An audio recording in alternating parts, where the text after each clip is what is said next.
दोस्तों आपको क्या लगता है कि वो कौन सी स्किल है जिसने Mukesh Ambani, Tata, Elon Musk, Jeff Bezos, Bill Gates और बाकी अमीर लोगों को अमीर बनाया है? क्या वो स्किल स्पोर्ट है? क्या वो स्किल टेक्नोलॉजी है? नहीं, वो स्किल है सेलिंग की, यानी बेचने की। एक रिसर्च में पता चला है वर्ल्ड के 70% अमीर लोगों को जिस स्किल ने अमीर बनाया है वो स्किल है बेचने की, सेलिंग की। हर इंसान को अपनी लाइफ जीने के लिए कुछ ना कुछ बेचना पड़ता है, इसलिए आपको ये स्किल अच्छी तरीके से आनी चाहिए। आज मैं आपके लिए जिस बुक को समराइज करने वाला हूँ वो है the greatest salesman in the world. ये बुक सेलिंग के ऊपर लिखी गई सबसे बेस्ट बुक में से एक है। इस बुक में एक स्टोरी बताई गई है जो सेलिंग के ऊपर ही है। तो चलिए स्टोरी शुरू करते हैं।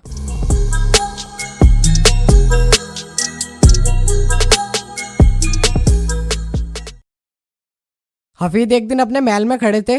वो अपने अकाउंटेंट मिरासमस को बुलाते हैं और कहते हैं, मेरे दोस्त, क्या तुम मुझे बता सकते हो कि हमारी सारी दौलत सब मिलाकर कितनी होगी? सब कुछ मालिक, हाँ सब कुछ। मिरासमस कहते हैं, अभी हाल ही में हिसाब किताब नहीं लगाया गया है, लेकिन मेरे अंदाजे से 7 करोड़ गोल्ड कॉइन होंगे।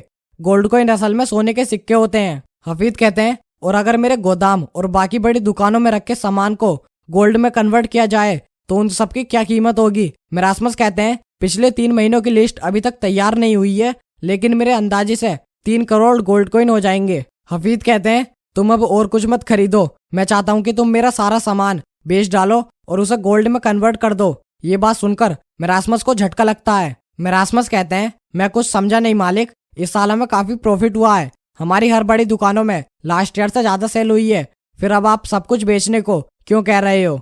हफीद कहते हैं, मेरे प्यारे दोस्त, क्या तुम्हें मुझ पर भरोसा नहीं है? अभी के लिए तुम सब कुछ बेच दो, मैं अपने लिए सिर्फ उतना ही रखूंगा जितने में मैं अपनी लाइफ पीसफुली चला सकूंगा, और मेरी बाकी की दौलत यहाँ के गरीबों और मेरे मैनेजरों में बांट दो। मैं चाहता हूँ कि तुम अपने लिए भी 50,000 गोल्ड कॉइन रख लो। मैं तुम्हें जो कुछ भी दे रहा हूँ वो तुम्हारी दोस्ती के आगे कुछ भी नहीं है। मिरासमस कहते हैं, पर मालिक, मैं कुछ समझा नहीं, आप ऐसे क्यों कह रहे हो? तुम मुझ पर भरोसा करो और काम खत्म होते ही मेरे पास आओ।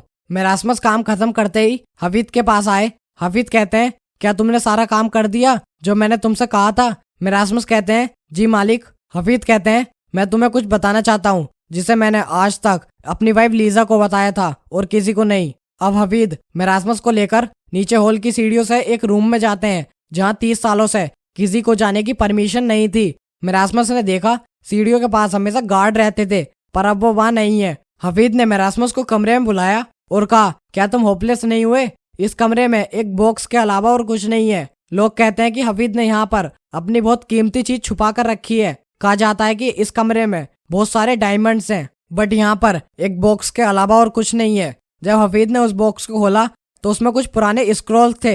ये देखकर मिरासमस को झटका लगा। मिरासमस सोच रहे थे कि इस बॉक्स में बहुत ही कीमती हीरा होगा। हफीद उनमें से एक स्क्रॉल को धीरे से उठाते हैं और उसे अपने सीने से लगाकर कहते हैं, अगर ये रूम हीरो से भरा होता तब भी इनकी कीमत इन स्क्रॉल से ज्यादा नहीं होती। मेरी सारी सफलता, happiness, love and peace of mind और जितनी भी दौलत मैंने कमाई है वो सब इन स्क्रॉल्स की वजह से। अगर कोई इंसान इन स्क्रॉल में लिखे हुए प्रिंसिपल को सीख ले तो वो जितनी चाहे उतनी वेल्थ क्रिएट कर सकता है। मिरासमस कहते हैं, पर मालिक, आप तो इतने दयालु हो, आपने इन प्रिंसिपल को दूसरों के साथ क्यों नहीं शेयर करा, खासकर उन लोगों को जिन्होंने आपके लिए सदियों से मेहनत की है? आपने सालों से इन प्रिंसिपल को, इन बातों को अपने पास ही क्यों रखा? हफीद कहते हैं, मेरे पास कोई चारा नहीं था। मुझे वादा कराया गया था कि मैं इन प्रिंसिपल को किसी को ना बताऊं, और टाइम आने पर मुझे खुद पता लग जाएगा कि किस एक इंसान को मुझे ये बॉक्स देना है। बट प्रॉब्लम यह है कि अभी तक मुझे वो इंसान नहीं मिला है। मैं चाहता हूँ कि तुम मेरी हेल्प करो उस इंसान को ढूंढने में। मिरासमस कहते हैं, जैसा आप कहें मालिक। मिरासमस वहां से चले जाते हैं। फिर हफीद अपने उन दिनों को याद करने लग जाते हैं जब उन्हें वो स्क्रॉल मिले थे। दोस्तों, आगे की स्टोरी जानने के लिए आपको इस वीडियो का सेकंड पार्ट देखना होगा। अभी के लिए अगर आपको ये वीडियो जरा से भी काम की लगी हो तो लाइक करें। ऐसी अमेजिंग नॉलेज के लिए चैनल को सब्सक्राइब करें। And thank you so much for watching this video.